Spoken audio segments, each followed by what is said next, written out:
Praise the Lord. प्रभु के नाम की स्तुति हो। आज हम पढ़ेंगे दानियेल 7वां अध्याय।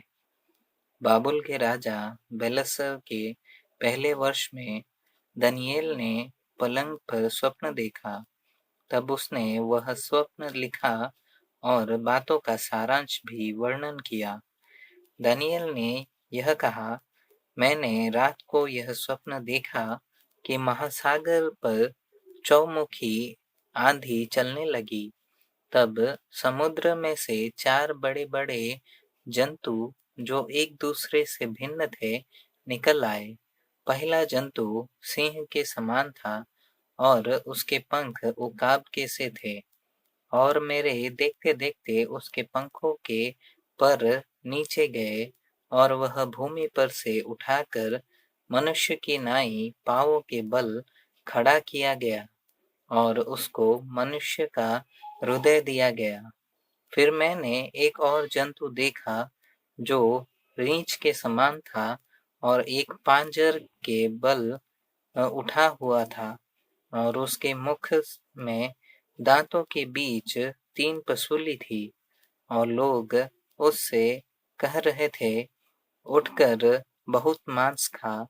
इसके बाद मैंने दृष्टि की और देखा कि चीते के समान एक और जंतु है जिसकी पीठ पर पक्षी के से 4 पंख हैं और उस जंतु के 4 सिर थे और उसको अधिकार दिया गया। फिर उसके बाद मैंने स्वप्न में दृष्टि की और देखा कि एक चौथा जंतु है जो भयंकर और डरावना और बहुत सामर्थी है और उसके बड़े-बड़े लोहे के दांत हैं। वह सब कुछ खा डालता है और चूर-चूर करता है और जो बच जाता है उसे पैरों से रौंदता है और वह सब पहले जंतुओं से भिन्न है और उसके 10 सींग हैं। मैं उन सींगों को ध्यान से देख रहा था तो क्या देखा कि उनके बीच एक और छोटा सा सींग निकला और उसके बल से उन पहले सींगों में से 3 उखाड़े गए। फिर मैंने देखा कि इस सींग में मनुष्य की सी आंखें और बड़ा बोलने वाला मुंह भी है। मैंने देखते-देखते अंत में क्या देखा कि सिंहासन रखे गए और कोई अति प्राचीन विराजमान हुआ। उसका वस्त्र हिम सा उजला और सिर के बाल निर्मल ऊन सरीखे थे। उसका सिंहासन अग्निमय और उसके पहिए धधकती हुई आग के से देख पड़ते थे। उस प्राचीन के सम्मुख के से आग की धारा निकलकर बह रही थी। फिर हजारों हजार लोग उसकी सेवा टहल कर रहे थे और लाखों लाख लोग उसके सामने हाजिर थे। फिर न्यायी बैठ गए और पुस्तकें खोली गई। उस समय उस सिंह का बड़ा बोल सुनकर मैं देखता रहा और देखते-देखते अंत में देखा कि वह जंतु घात किया गया और उसका शरीर धधकती हुई आग से भस्म किया गया और रहे हुए जंतुओं का अधिकार ले लिया गया, परंतु उनका प्राण कुछ समय के लिए बचाया गया। मैंने रात में स्वप्न में देखा और देखो, मनुष्य के संतान सा कोई आकाश के बादलों समेत आ रहा था और वह उस अति प्राचीन के पास पहुंचा और उसको वे उसके समीप लाए। तब उसको ऐसी प्रभुता, महिमा और राज्य दिया गया कि देश-देश और जाति-जाति के लोग और भिन्न-भिन्न भाषा बोलने वाले सब उसके अधीन हो। उसकी प्रभुता सदा तक अटल और उसका राज्य अविनाशी ठहरा।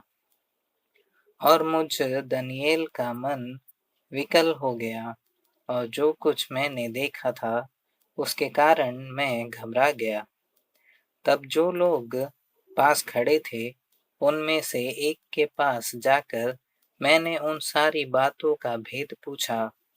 उसने यह कहकर मुझे उन बातों का अर्थ बताया। उन 4 बड़े-बड़े जंतुओं का अर्थ 4 राज्य है जो पृथ्वी पर उदय होंगे, परंतु परमप्रधान के पवित्र लोग राज्य को पाएंगे और युगानुयुग उसके अधिकारी बने रहेंगे। तब मेरे मन में यह इच्छा हुई कि उस चौथे जंतु का भेद भी जान लूं जो और तीनों से भिन्न और अति भयंकर था और उसके दांत लोहे के और नख पीतल के थे। वह सब कुछ खा डालता और चूर-चूर करता और बचे हुए को पैरों से रौंद डालता था। फिर उसके सिर में के 10 सींगों का भेद और जिस नए सींग के निकलने से 3 सींग गिर गए, अर्थात जिस सींग की आंखें और बड़ा बोलने वाला मुंह और सब और सींगों से अधिक भयंकर था, उसका भी भेद जानने की मुझे इच्छा हुई। और मैंने देखा था कि वह सींग पवित्र लोगों के संग लड़ाई करके उन पर उस समय तक प्रबल ही हो गया जब तक वह अति प्राचीन न आया और परमप्रधान के पवित्र लोग न्यायी न ठहरे और उन पवित्र लोगों के राज्य अधिकार होने का समय न आ पहुंचा। उसने कहा, उस चौथे जंतु का अर्थ एक चौथा राज्य है जो पृथ्वी पर होकर और सब राज्यों से भिन्न होगा और सारी पृथ्वी को नाश करेगा और दाव कर चूर-चूर करेगा। और उन 10 सींगों का अर्थ यह है कि उस राज्य में से 10 राजा उठेंगे और उनके बाद उन पहिलों से भिन्न एक और राजा उठेगा जो 3 राजाओं को गिरा देगा और वह परमप्रधान के विरुद्ध बातें कहेगा और परमप्रधान के पवित्र लोगों को पीस डालेगा और समयों और व्यवस्था के बदल देने की आशा करेगा। वरन 3.5 काल तक वे सब उसके वश में कर दिए जाएंगे, परंतु तब न्यायी बैठेंगे और उसकी प्रभुता छीनकर मिटाई और नाश की जाएगी, यहाँ तक कि उसका अंत ही हो जाएगा। तब राज्य और प्रभुता और धरती पर के राज्य की महिमा परमप्रधान ही की प्रजा अर्थात उसके पवित्र लोगों को दी जाएगी। उसका राज्य सदा का राज्य है और सब प्रभुता करने वाले उसके अधीन होंगे और उसकी आज्ञा मानेंगे।